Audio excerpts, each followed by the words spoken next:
Bom dia a todos. Nós vamos dar início à nossa aula para SIC 4.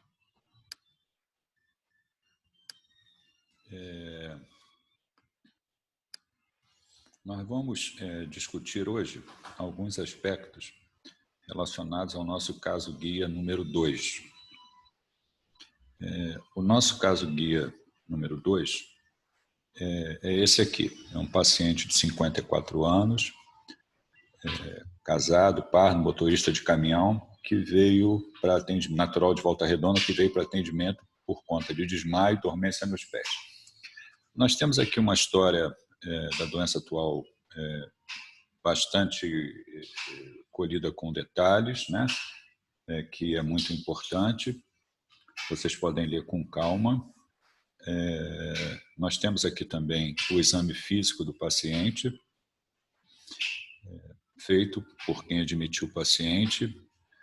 Nós podemos discutir vários problemas médicos a partir desse caso clínico. Eu chamaria a atenção de vocês em relação a essa descrição pela filha.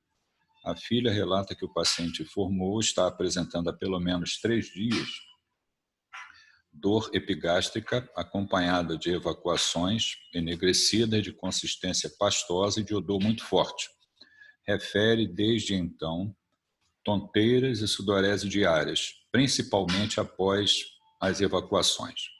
Então, diante dessa clínica relatada pela filha em relação ao paciente, nós vamos discutir um aspecto desse caso clínico, né? Existem outros que nós vamos abordar em outras aulas, né? Referente a esse caso número 2, mas hoje nós vamos falar sobre hemorragia digestiva, né? A hemorragia digestiva significa perda de sangue pelo trato gastrointestinal. Ela pode se manifestar, do ponto de vista clínico, como está colocado aqui, por três dados, né, que são referidos pelo paciente. O primeiro é a hematêmese, é o vômitos com sangue, né, vômitos com algumas vezes chamado de borra de café, né? Esse sangue ele pode ser um sangue vivo ou pode ser um sangue tipo borra de café, já há algum tempo ali dentro da cavidade gástrica. Podemos ter também em relação à eliminação das fezes com sangue. Aí nós teríamos duas possibilidades. Uma é a eliminação com fezes, com sangue já digerido, né, com fezes escura, de cheiro característico, que é o que o paciente referiu, o que a filha relatou, né? Nós chamamos isso de melena. Então, melena é essa evacuação com fezes enegrecidas, com odor forte, algumas vezes referida como tipo piche, né? E também podemos ter o paciente evacuar sangue vivo, né? Quando o paciente evacua sangue vivo, misturado com as fezes, nós chamamos isso de hemorragia. Desculpa, de enterorragia. Então, a gente tem hematêmese, melena e enterorragia. Uma pergunta a ser feita, né, antes de caracterizar como alto ou baixa, nós já vamos chegar lá, é colher mais alguns dados relativos à história do paciente para que a gente possa formular a hipótese diagnóstica, né? Estimar a intensidade, que pode nos dar, se é possível, pela queixa do paciente, caracterizar a origem do sangramento, também a relação com ingestão de alimentos que contêm ferro, principalmente, que podem alterar a coloração das fezes, diferenciar também de sangramento de via aérea. Algumas vezes o paciente com epistaxe, por conta, por exemplo, de uma crise hipertensiva, ele deglute o sangue e vomita esse sangue. Na verdade, ele não tem hemorragia digestiva alta, ele tem sangramento na veia aérea e sangue deglutido. Também devemos observar, quando a gente colhe a história do paciente, o uso de drogas que poderiam facilitar o sangramento. Se a gente for ali olhar no nosso caso clínico, vocês verifiquem que ele fazia uso de aspirina, né? Uso de anti-inflamatório não esteroides, uso de aspirina, ingesta alcoólica, uma história prévia de dor epigástrica, história de vômitos de repetição também podem nos direcionar para um diagnóstico. Algumas vezes o paciente tem história de sangramentos, né, de sangramento, tem facilidade para sangrar, o doente tem uma coagulopatia, faz uso, por exemplo, de anticoagulantes. Também, quando nós vamos examinar o paciente, nós podemos encontrar sinais sugestivos de doença hepática crônica, como hipertensão portal. E devemos também examinar a região anal para ver se tem botões hemorroidários como causa desse sangramento. Nessa situação de sangramento por botões hemorroidários, a gente já utiliza um termo chamado hematoquesia, né? E também examinar o paciente como um todo, né? A pergunta a ser feita é se a hemorragia digestiva alta ou baixa. Pelo que já foi dito até agora, se eu tenho hematêmese ou melena, o mais provável é que eu tenha como sítio, origem do sangramento, a hemorragia digestiva alta. Se eu tenho enterorragia, o mais provável é que eu tenha hemorragia digestiva baixa. Mas existem algumas exceções, nós vamos comentar também, né? Aqui a definição da hemorragia digestiva alta, né? O que é a hemorragia digestiva alta? É definido como sangramento proximal ao ligamento de trás. É uma condição significante e prevalente com importantes implicações para os custos da saúde em todo o mundo. Então, essa é a definição de hemorragia digestiva alta. Proximal, sangramento proximal ao ligamento de trás. Em relação à importância, né, nós temos números. Esses números são oriundos principalmente dos Estados Unidos, que falam que a taxa de hospitalização para hemorragia digestiva alta nos Estados Unidos é estimada a 660 admissões por 100 mil habitantes, o que significa, ao longo do ano, 400 mil internações por conta de hemorragia digestiva alta. Em muitas séries, a grande causa, nós já vamos ver as causas, né, da hemorragia digestiva alta, é a úlcera péptica. O sangramento por úlcera péptica é visto predominantemente em idosos, né, e quanto maior a idade, maior a chance de ser a causa do sangramento, a úlcera péptica. A mortalidade associada ao sangramento por úlcera péptica permanece alta entre 5% e 10%. O prognóstico desfavorável inclui o ressangramento, né? E frequentemente essas mortes estão associadas à descompensação de condições médicas coexistentes, que são as famosas comorbidades, né? Que são agravadas pelo sangramento agudo.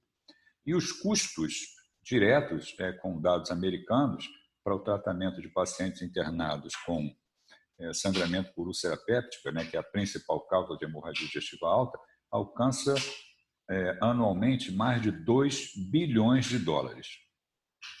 Quando a gente observa as possibilidades de sangramento de hemorragia digestiva alta, nós temos várias causas. Eu já falei a principal, a úlcera péptica, mas também podemos ter varizes de esôfago, malformação arteriovenosa, sangramento chamado por lesões esofagianas, a chamada síndrome de Mallory-Weiss. Essa síndrome de Mallory-Weiss, ela ocorre quando você tem vômitos repetidos. Então, lembrando que algumas vezes o paciente, por exemplo, tem uma libação alcoólica, vomita e posteriormente e logo a seguir sangra, né? Podemos pensar na síndrome de Mallory-Weiss. São lesões ali no esôfago terminal.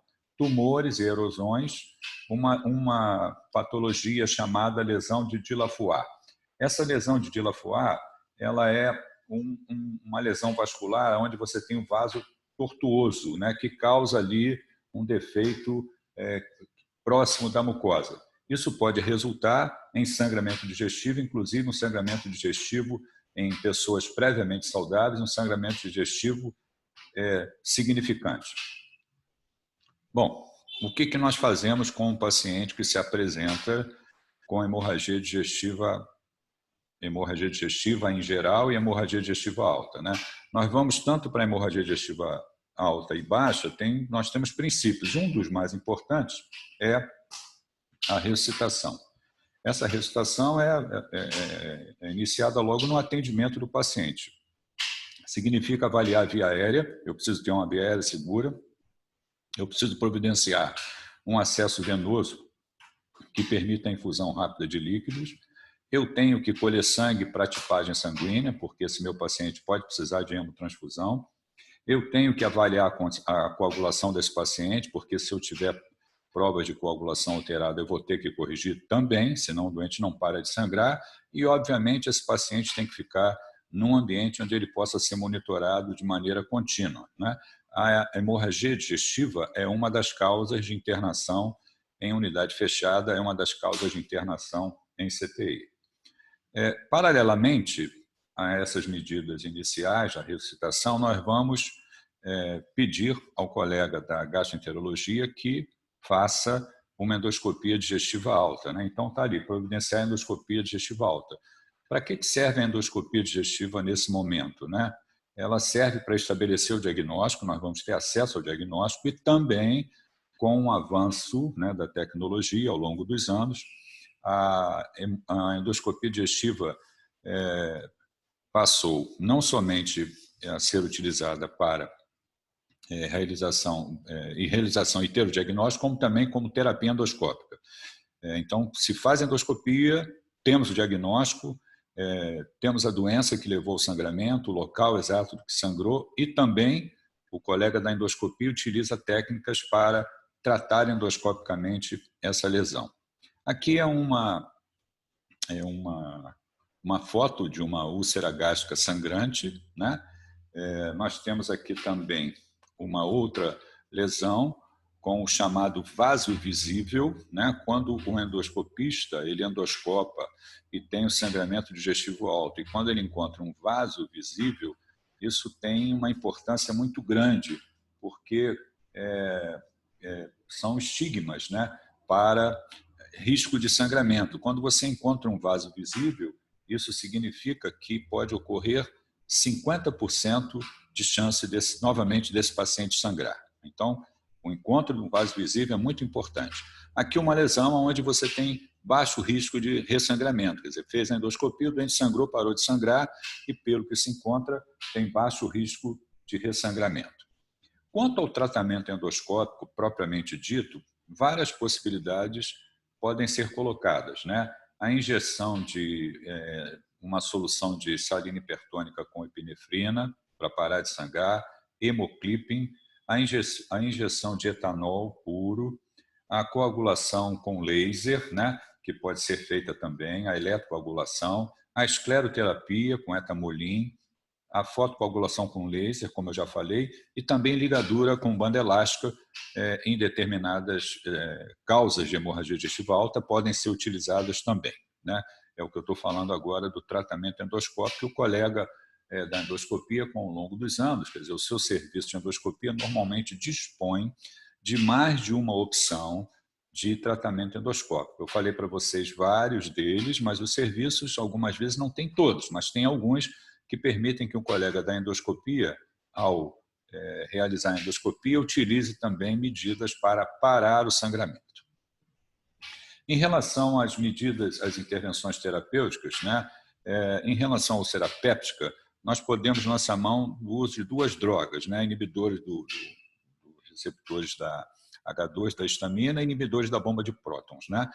O principal, que tem sido mais utilizado nesses últimos anos, é o inibidor de bomba de prótons, que é o omeprazol. Né? Nós utilizamos o omeprazol principalmente para evitar ressangramento. Algumas vezes o doente sangra, para de sangrar e sangra novamente. Então, o uso do omeprazol faz com que os doentes tenham uma chance menor de ressangramento, que é um dos problemas que a gente tem que administrar quando tem hemorragia digestiva alta. Né?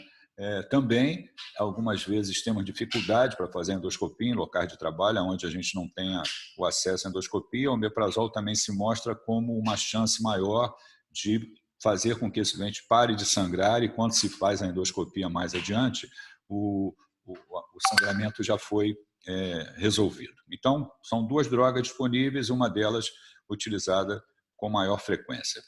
Em relação a uma outra patologia que também causa sangramento digestivo alto, a gente chama de gastrite erosiva aguda ou lesão aguda da mucosa do trato gastroduodenal, tem várias causas, né?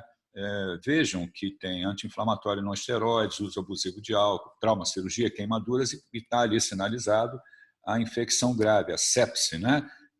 Como uma causa de lesão aguda da mucosa do trato gastroduodenal. Então, eu posso ter o meu doente grave, que eu estou tratando, utilizando uma série de medidas de suporte dentro do ambiente de terapia intensiva, e esse doente sangrou, fez hemorragia digestiva. Né?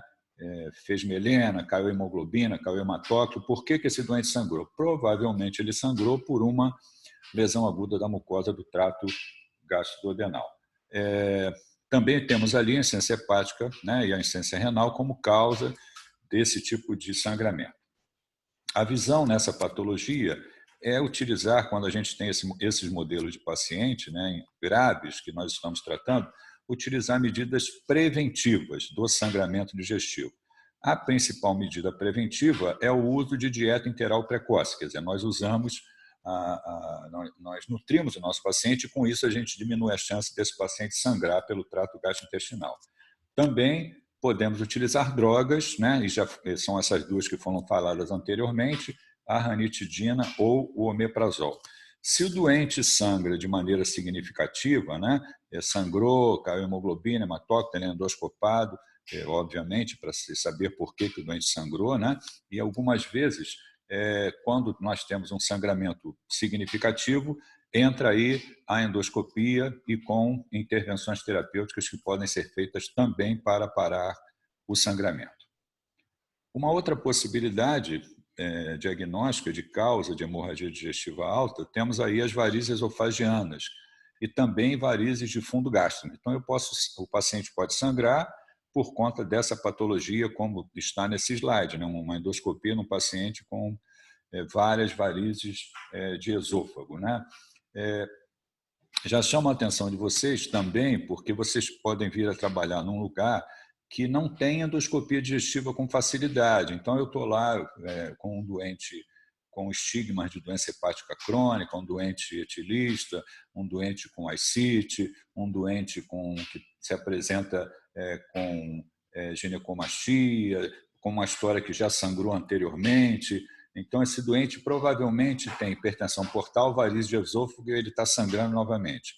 Eu posso não ter acesso à endoscopia com rapidez e eu posso lançar mão de um dispositivo que existe há muitos anos, né, que nós hoje usamos menos porque a gente tem facilidade da endoscopia, de conseguir endoscopia digestiva, que é o balão de Sanger-Stake Blackmore, o balão gastroesofagiano, para ser colocado e, nesse caso, interromper o sangramento por varizes esofagianas, quer dizer, quando a gente tem o sangramento e não tem acesso rápido à endoscopia. Algumas possibilidades existem para tratar o doente com hemorragia digestiva por varizes esofagianas, né? Então, vamos lá. Primeiro, tem que ter a endoscopia para ter diagnóstico e poder ter a intervenção terapêutica. Lembro também que esse modelo de paciente e um doente cirrótico, né, eles podem ter alterações de provas de coagulação, INR alargado, e eu vou ter que corrigir essa normalidade também, além de endoscopar e tratado endoscopicamente, eu também tenho que corrigir a coagulopatia, senão o doente continua sangrando, né? Obviamente, se o doente está anêmico, com níveis de hemoglobina e hematócrito baixo, também vai receber hemotransfusão. O uso do balão de Sanger-Stake Blackmore, eu já falei, né, numa situação que você não tem acesso à endoscopia. Se o meu doente continua a sangrar, uma das intervenções que podem ser feitas é o uso de uma droga chamada octreotide, que vai diminuir ali o fluxo de sangue na circulação no território esplênico e, com isso, diminui a chance de sangramento, não em situações de emergência, né? Mas pode ser colocado pelo colega da endoscopia mais adiante, né? Para tentar resolver esse grau severo de hipertensão portal, varizes de esôfago e sangramento significativo e com recidiva, o uso de TIPS, né, que é uma anastomose que se coloca por via endovascular, portocava, com uma prótese metálica através de catéter na veia jugular. Isso faz com que se diminua a hipertensão portal e a chance de sangramento por varizes esofagianas. O problema do uso do TIPS é que ele pode piorar na encefalopatia. E também nós temos a possibilidade, em casos refratários, da cirurgia com a colocação de um shunt espleno-distal, mas é muito pouco utilizado nos dias atuais. Então, são as opções que nós temos aí para tratar as varizes de esôfago. Fatores prognósticos na hemorragia digestiva. vários fatores podem contribuir para um prognóstico ruim, reservado.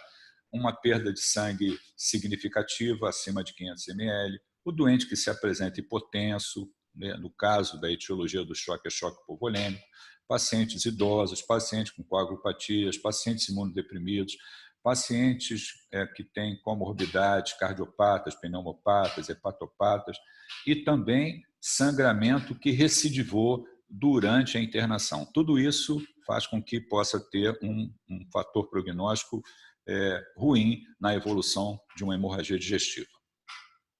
Agora nós vamos falar da hemorragia digestiva baixa, né? E da hemorragia digestiva baixa severa. A hemorragia digestiva baixa, nós também temos uma série de possibilidades diagnósticas quando a gente tem a hemorragia digestiva baixa. Já falei lá nos primeiros slides que esse doente se apresenta com enterorragia, né? E muitas vezes nós vamos ter na conduta desses doentes que, primeiro, eu vou ficar na dúvida, vamos tentar explicar melhor. Eu posso ter uma hemorragia digestiva alta com um trânsito do trato gastrointestinal elevado e o doente sangrar e ter sangue vivo nas fezes. Na verdade, ele tem sangue vivo nas fezes, mas a origem do sangramento é alto, é hemorragia digestiva alta. Isso não é o mais comum, mas pode ocorrer. Sempre que eu encontro a enterorragia, eu vou pensar em hemorragia digestiva baixa. Também já falei isso. Diante do que está sendo colocado, algumas vezes nós vamos receber o doente com enterorragia e nós vamos ter que excluir a possibilidade de hemorragia digestiva alta. Então, muitas vezes nós vamos chamar o colega da endoscopia e ele vai fazer uma endoscopia digestiva alta e vai dizer o seguinte: olha, não sangrou no trato gastrointestinal alto e o doente está sangrando pelo trato gastrointestinal baixo.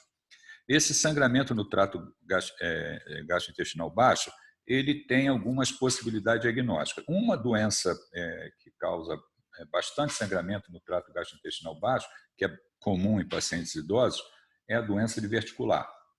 É a principal causa de sangramento digestivo. Mas nós temos também malformações vasculares, como angiodisplasia, tem a possibilidade de neoplasia maligna, de colite isquêmica, colite ulcerativa também, dentre outras, causando sangramento digestivo baixo.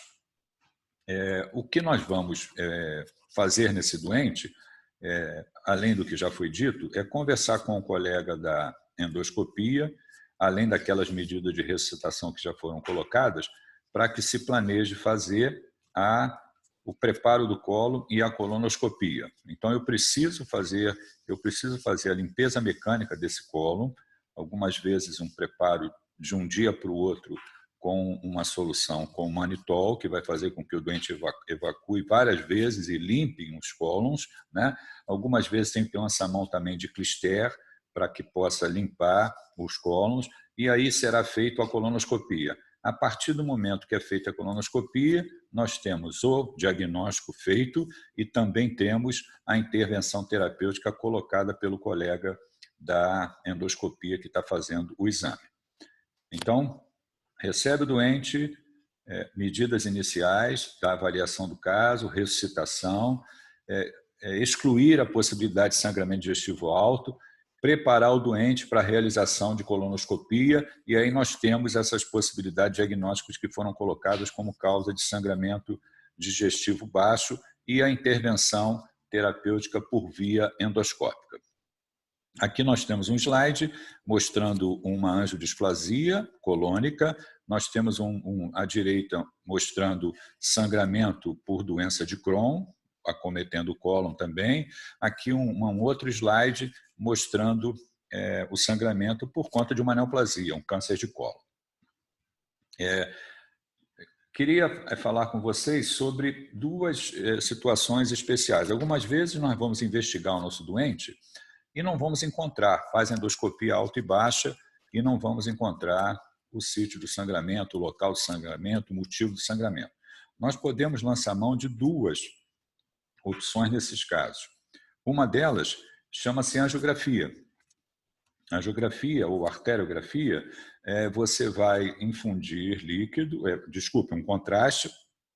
e vai estudar os vasos arteriais para ver se encontra uma má formação, o local do sangramento.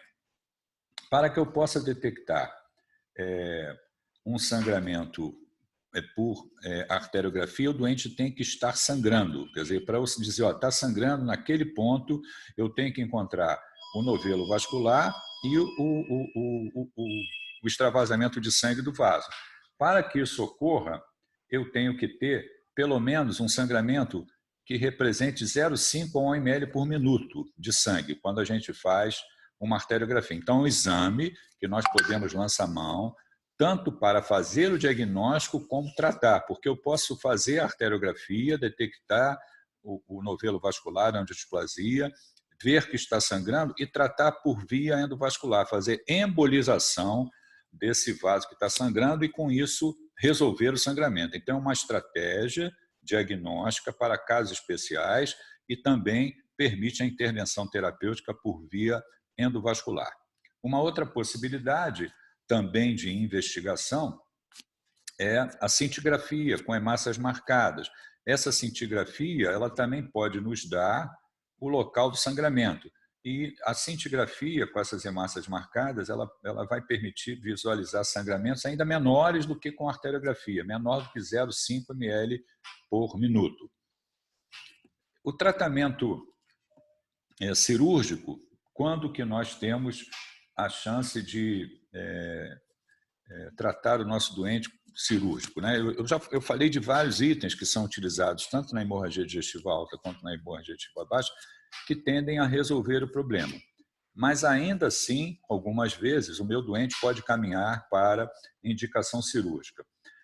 Quando nós temos essas possibilidades, né, de indicar cirurgia numa hemorragia digestiva, quando eu tenho sangramento incontrolável, quando eu tenho pacientes idosos e com estigmas na endoscopia digestiva alta, por exemplo, o vaso visível que eu comentei, com alto risco de ressangramento, casos que não respondem e necessitam de múltiplas hemotransfusões nas primeiras 24 horas e pacientes com sangramento recidivante significativo em um intervalo de tempo muito pequeno. Quer dizer, o doente sangrou, ficou hipotenso, parou de sangrar, estabilizou, daqui a pouco sangra novamente. Então, esses doentes, nós temos que pensar na possibilidade de cirurgia.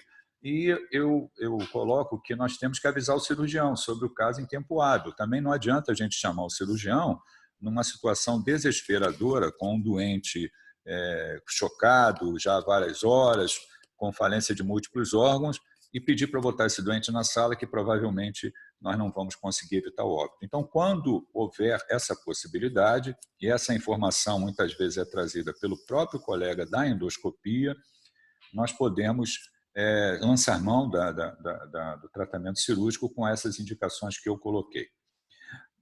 Temos também uma outra opção de investigar o doente, né? Eu falei ali da arteriografia, falei da cintigrafia, e só para finalizar, comentar com vocês a possibilidade de cápsula, né? Isso não a nível de investigação no doente que interna com hemorragia digestiva no hospital, mas muitas vezes até a nível ambulatorial, o que pode fazer com que o paciente ingira uma cápsula, e essa cápsula ela vai filmando todo o trajeto do trato gastrointestinal e pode nos trazer informações sobre o local do sangramento também. Aqui nós temos a nossa referência, né, de sempre, que é o Harrison, e obrigado, terminamos.